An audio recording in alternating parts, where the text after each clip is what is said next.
अस्सलाम वालेकुम, मैं हूं आपकी मेजबान आकाशा यासीन और आप देख रहे हैं विजन पॉइंट।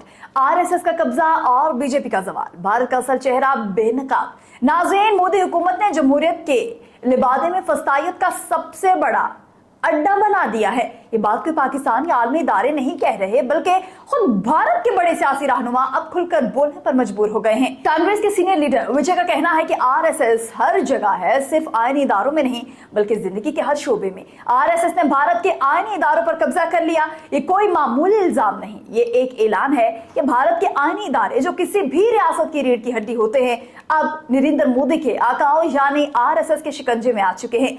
नाज़रीन, ये हकीकत अब किसी से ढकी छुपी नहीं कि भारत में हुकूमत दिल्ली नहीं नागपुर से चलती है।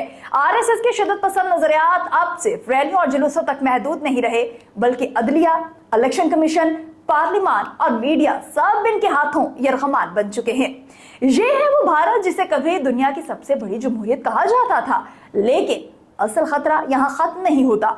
भारत एक एटमी ताकत है और अगर इन एटमी हथियारों के बटन पर वही नजरियाती शिद्दत पसंद बैठ जाएं जो मुसलमानों, ईसाइयों, दलितों और यहाँ तक के बंगाली हिंदुओं को भी बर्दाश्त नहीं करते, तो सवाल ये है कि क्या दुनिया वाकई महफूज है? ये महज भारत का अंदरूनी बहरान नहीं, ये एक आलमी खतरा है। अब जरा नजर डालते हैं मगरबी बंगाल की तरफ। टीएमसी के रुकन पार्लियामान कल्याण बनर्जी ने दिल दहला देने वाले इंकशाफ किया। बंगाली जुबान को निशाना बनाया गया, इसकी तौहीन की गई। बीजेपी हुकूमत वाली रियासतों में बंगाली बोलने वालों को गिरफ्तार किया जा रहा है। हम ये बर्दाश्त नहीं करेंगे। वाकया कोई लिसानी तनाजा नहीं बल्कि पूरे भारत के तनु पर हमला है। मोदी और आरएसएस की सोच एक ही है, पूरे भारत को एक ही रंग में रंगना, हिंदुत्व का जाफरानी रंग। लेकिन सवाल यह है कि क्या 1 अरब से ज्यादा आबादी वाले मुल्क को एक ही शनाख्त में कैद किया जा सकता है? नाज़रीन, आज बंगाली जुबान को गाली दी जा रही है, पंजाबी, कंटर या उर्दू को निशाना बनाया जाएगा। यह वही मोदी सरकार है जो भारत की असल ताकत यानी इसकी जुबान और सकाफतों की वारंटी को अपने हिंदुत्व के एजेंडे के लिए कुर्बान कर रही है। ये याद रखना चाहिए कि जब एक रियासत अपनी अकलियतों और जुबानों को मिटा देती है तो इसका अंजाम टूट फूट और खाना जंगी के सिवा कुछ नहीं होता। असल कहानी ये है नाज़रीन कि मोदी अब आरएसएस के हाथों का कठपुतली बन चुका है, जिसने अपने ही मुल्क की जमीन चीन को तोहफे में दी, जिसने अपनी ही कौम को महंगाई और बर्बादी के दलदल में धकेला। वो अब नागपुर के आकाओं को खुश करने के लिए बंगालियों की जुबान और शनाख्त पर वार कर रहा है। मोदी का भारत अब ना जमहूरियत है ना सेकुलरिज्म, ये सिर्फ एक फस्ताई तजुर्बागाह है जिसमें हिंदुत्व की आग भड़काई जा रही है। पाकिस्तान के लिए लम्हा फिक्रिया है, लेकिन एक मौका भी।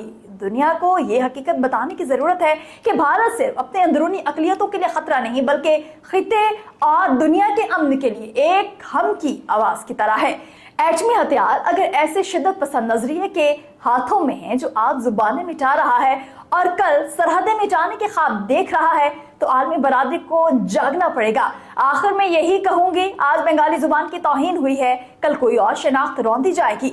आज आरएसएस ने भारत के इदारे हाईजैक किए हैं, कल वो एटमी बटन भी हाईजैक कर लेगा और तब दुनिया पछताएगी कि वक्त पर आवाज क्यों ना उठाए। यह है नाज़रीन नरेंद्र मोदी का नया भारत, ना जमहूरियत ना तनु ना इंसाफ, सिर्फ आरएसएस का राज और हिंदुत्व का जुनून। आपको ये वीडियो कैसी लगी कमेंट सेक्शन में बताना मत भूलिएगा। दीजिए अपनी मेजबान आकाशा यासीन को इजाजत। खुदा हाफिज।